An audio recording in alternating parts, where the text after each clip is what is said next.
السلام علیکم ورحمۃ اللہ وبرکاتہ۔ بسم اللہ الرحمن الرحیم۔ عزیز طلباء، تفسیر کے آج کے سبق میں ہم سورۃ الحج شروع کر رہے ہیں۔ بسم اللہ الرحمن الرحیم، شروع کرتا ہوں اللہ کے نام سے جو بڑا مہربان نہایت رحم کرنے والا ہے۔ یا ایھا الناس اتقوا، اے لوگو ڈرو اپنے رب سے۔ ان زلزلۃ الساعۃ، بے شک زلزلہ قیامت، شیء چیز ہے، عظیم بڑی بھاری، یوم ترونھا، جس دن تم دیکھو گے اسے، تذہل بھول جائے گی، کل مرضعۃ، ہر دودھ پلانے والی، عما ارضعت، جس کو وہ دودھ پلاتی ہے، وتضع، اور گرا دے گی، کل ذات حمل، ہر حمل والی، حملھا، اپنے حمل کو، وتری الناس، اور تو دیکھے گا لوگوں کو، سکارا، نشے میں، وما ہم بسکارا، حالانکہ نہیں ہے نشہ میں، ولکن، اور لیکن، عذاب اللہ، اللہ کا عذاب، شدید، سخت ہے۔ میرے عزیز طلباء، ان آیات مبارکہ میں اللہ رب العزت نے قیامت کے ہولناک مناظر کو بیان کیا ہے کہ جب زلزلہ آئے گا، قیامت سے پہلے ایک زلزلہ بھی آنا ہے، یہ بھی قیامت کی نشانیوں میں سے ہے، اور وہ ایسا غضبناک لمحات ہوں گے کہ اس کا اندازہ صرف اسی بات سے لگایا جا سکتا ہے کہ ہر دودھ پلانے والی دودھ پلانا بھی بھول جائے گی، اور اتنی دہشت تو ہوگی نا کہ حاملہ عورت کا حمل بھی گر جائے گا۔ اللہ ہماری حفاظت فرمائے۔ بدحواسی کا نشہ ہوگا، اور کوئی نشہ نہیں ہوگا، صرف بدحواسی ہوگی، لوگ بدحواس ہوں گے، گھبرائے ہوئے ہوں گے، آسمان والے گھبرا اٹھیں گے، زمین کپ کپائے گی، لرزے گی، عجیب وہ لمحہ ہوگا۔ اہل ایمان سے اس وقت روئے زمین پر ایک بھی باقی نہ رہے گا، سب پہلے ہی اٹھا لیے جائیں گے، پھر پوری کی پوری دنیا نیست و نابود ہو جائے گی، پھر دوبارہ ایک اور عالم پیدا ہوگا، نیا آسمان، نئی زمین ہوگی، لوگ زندہ ہو جائیں گے اور حشر برپا ہوگا۔ اللہ رب العزت ہمیں اپنے نیک بندوں میں شامل فرمائیں اور ہماری لغزشوں کو اللہ معاف فرما دیں۔ وَمِنَ النَّاسِ، اور کچھ لوگ جو یجادلوا، جھگڑا کرتے ہیں، فی اللہ، اللہ کے بارے میں، بغیر علم، بغیر کسی علم کے، ویتبع، اور وہ پیروی کرتے ہیں، کل شیطان، ہر شیطان کی، مرید، سرکش کی، کتب علیہ، اس پر لکھ دیا گیا، انہ من تولاہ، کہ وہ جو دوستی کرے گا اس سے، فانہ، تو وہ بے شک، یضلہ، اسے گمراہ کرے گا، ویہدیہ، اور راہ دکھائے گا اسے، الی عذاب السعیر، دوزخ کے عذاب کی طرف۔ یا ایھا الناس، اے لوگو، ان کنتم، اگر تم ہو، فی ریب، شک میں، من البعث، جی اٹھنے سے، فانا خلقناکم، تو بے شک ہم نے پیدا کیا تمہیں، من تراب، مٹی سے، ثم من نطفۃ، پھر نطفے سے، ثم من علقۃ، پھر جمے ہوئے خون سے، ثم من مضغۃ،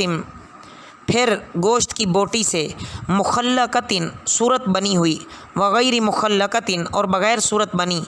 لنبین لکم، تاکہ ہم ظاہر کر دیں تمہارے لیے، ونقر فی الارحام، اور ہم ٹھہراتے ہیں رحموں میں، ما نشاء، جو ہم چاہیں، الی اجل مسمی، ایک مقررہ مدت تک،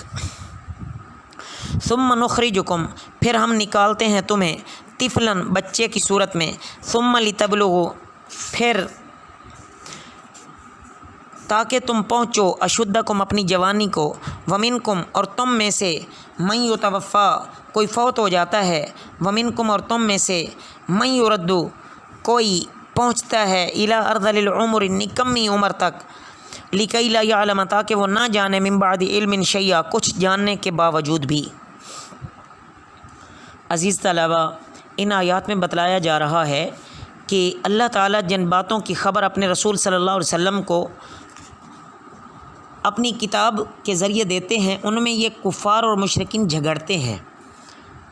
اور ان میں یہ کمیاں تلاش کرتے ہیں۔ چنانچہ قیامت اور حشر نشر اور جزا سزا پر ان کو بڑا اعتراض ہے کہ جب آدمی مر کر گل سڑ گیا، ہڈیاں تک ریزہ ریزہ ہو گئیں، تو یہ کیسے ہو سکتا ہے؟ تو اللہ تعالیٰ اس کی تردید فرماتے ہیں۔ اللہ کہتے ہیں ان کے پاس کوئی صحیح علم ہی نہیں ہے، یہ فرمان خدا سے ہٹ کر اور نبی کی تابع داری چھوڑ کر سرکش انسانوں اور جنات کی ماتحتی کر رہے ہیں، اور جس کی یہ مانتے ہیں وہ شیطان ازلی مردود ہے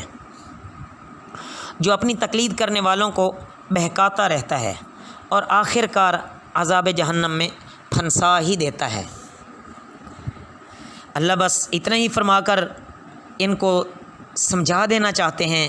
کہ دیکھو تو صحیح، تم اپنی اصلیت پر تو غور کرو۔ اللہ نے تمہیں مٹی سے پیدا نہیں کیا، تمہاری تو اول بھی مٹی ہے، یعنی حضرت آدم علیہ السلام کو جو سب انسانوں کی اصل ہیں،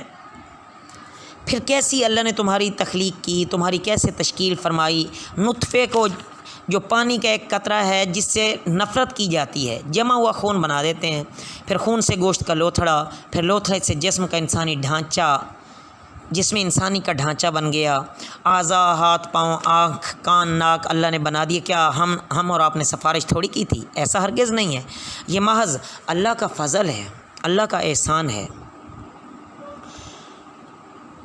اللہ جتنی مدت رحم مادر میں ٹھہرانا مناسب سمجھتے ہیں اتنی مدت ٹھہراتے ہیں، اور وہ اللہ کو ہر چیز کا علم ہے۔ اس کے بعد اللہ رب العزت ایک فرشتہ بھیجتے ہیں جو اس میں روح پھونک دیتا ہے۔ اس کے متعلق 4 باتیں اس فرشتے کو لکھوا دی جاتی ہیں۔ اس کی عمر کتنی ہے، اس کا رزق کتنا ہے، وہ کیا کیا عمل کرے گا، اور یہ بدبخت ہوگا یا خوش بخت ہوگا، اور مکمل شکل میں ماں کے پیٹ سے باہر نکالا جاتا ہے، پھر باہر آ کر اس کی نشو و نما ہوتی ہے۔ کوئی بچپن تک کا زمانہ پاتا ہے، کوئی نوجوان ہوتا ہے، کوئی بڑھاپے تک پہنچتا ہے۔ یہ اللہ کا ایک نظام ہے، حتیٰ کہ کوئی ارذل العمر تک بھی پہنچتا ہے۔ ارذل العمر اللہ ہماری حفاظت فرمائے، ایسی عمر ہوتی ہے کہ جس میں انسان جان بوجھ کر بھی کچھ نہیں جانتا، اس کو بھول جاتا ہے۔ نبی کریم صلی اللہ علیہ وسلم نے ارذل العمر یعنی ایسی عمر جس میں انسان کے عقل و شعور اور ہوش و حواس میں خلل آ جائے، تو پیارے نبی صلی اللہ علیہ وسلم نے بھی پناہ مانگی ہے، اور اللہ تبارک و تعالیٰ ایسی ناکارہ عمر سے ہماری بھی حفاظت فرمائے۔ مرتے دم تک اللہ ہوش و حواس، بینائی، سماعت اور طاقت قائم رکھیں، اللہ کسی کا محتاج نہ فرمائیں۔ اس کے بعد اللہ رب العزت نے واضح فرما دیا کہ جب تم پر قیامت واقع ہوگی تو اس کے بعد دوبارہ تمہیں اٹھایا جائے گا۔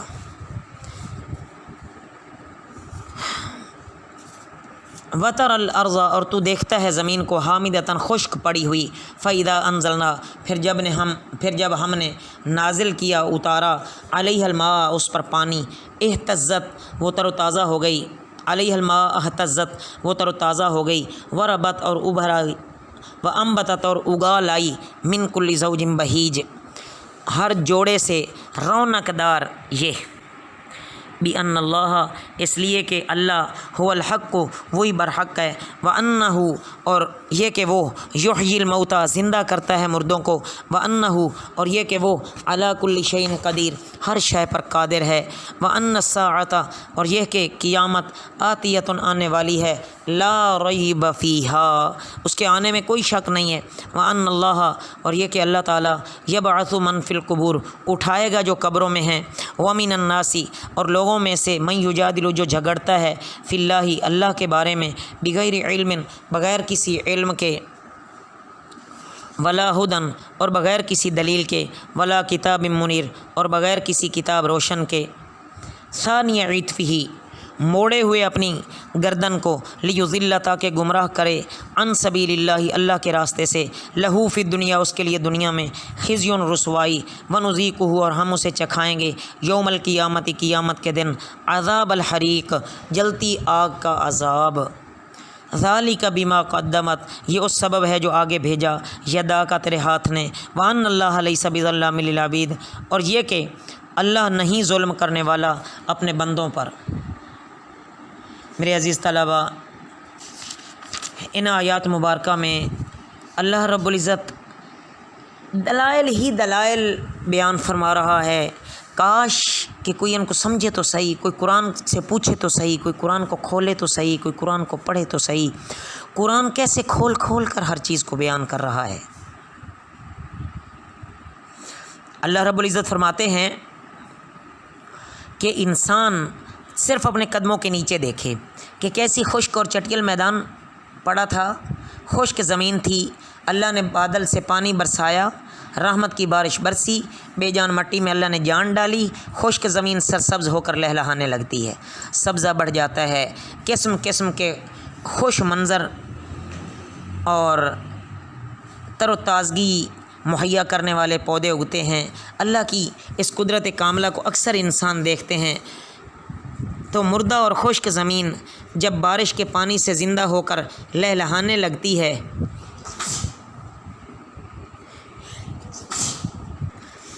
تو اللہ رب العزت جب بارش برسا کر ایک مردہ زمین کو، خشک زمین کو زندہ کر کے اس کو لہلہاتا ہوا بنا دیتا ہے، تو کیا انسان کا دوسری بار اللہ کو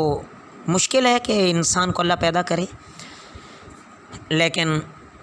دل نہ مانے تو بہانے ہزار، بات یہی ہے. اس کے بعد بتایا جا رہا ہے کہ ایسی کھلی نشانیاں دیکھ کر بھی یہ ضدی لوگ اللہ عز و جل کی کامل ہستی کو نہیں مانتے اور اس کے رسول کی قدر نہیں کرتے، محض اپنے خالی گمانوں پر چلے ہوئے ہیں، اپنے آباء و اجداد کو دیکھی جا رہے ہیں. یہ تو کوئی دلیل نہیں ہے نا. لیکن جو انسان اپنے ہاتھوں کی کمائی کرتا ہے کل اسی کا ہی اس نے مزہ چکھنا ہے. اچھا کیا تو اچھا بدلہ ملے گا، برا کیا تو سزا بھی پھر ویسی ملے گی. دوسرا یہ کہ عزیز طلبہ وہی ہے جو مردہ اور بے جان چیزوں کو زندہ کرتا ہے اور ان کو جاندار بنا دیتا ہے. اور تیسرا یہ کہ وہ ہر چیز پر قادر ہے. اگر ہر چیز اس کی قدرت کے ماتحت اور نیچے نہ ہوتی تو ہرگز یہ کام، یعنی قطرہ حقیر سے جیتا جاگتا انسان بنانا اور مردہ خشک زمین سے پانی پڑتے ہی سبزے کا اگا دینا، یہ کبھی بھی نہ ہو سکتا. چوتھا یہ کہ عزیز طلبہ قیامت ضرور آنی ہے، اس میں کوئی شک نہیں. پانچویں یہ بات کہ اللہ تعالیٰ قیامت میں قبر والوں کو دوبارہ زندہ فرمائیں گے. جتنے لوگ مر چکے ہوں گے ان سب کو زندہ کر کے اٹھایا جائے گا اور اس زندگی میں دنیا کی زندگی کی جزا سزا واقع ہونے والی ہے. وَمِنَ النَّاسِ، اور لوگوں میں سے، من یعبد اللہ، جو بندگی کرتا ہے اللہ کی، علی حرف، ایک کنارے پر، فإن اصابہ، پھر اگر اسے پہنچ گئی، فتنۃ انقلب، فإن اصابہ خیر اطمأن بہ، بھلائی، خیر اطمأن، بھلائی تو اطمینان پا لیا، بھی اس سے، وإن اصابتہ، اور اگر اسے پہنچی، فتنۃ انقلب، کوئی آزمائش تو پلٹ گیا، علی وجہہ، اپنے منہ پر، اپنے منہ کے بل، خسرت دنیا، دنیا کا فساد ہے، والآخرہ، اور آخرت کا، ذالک هو الخسران المبین، یہ ہے وہ گھاٹا کھلم کھلا. میرے عزیز طلبہ، ان آیات مبارکہ میں اللہ رب العزت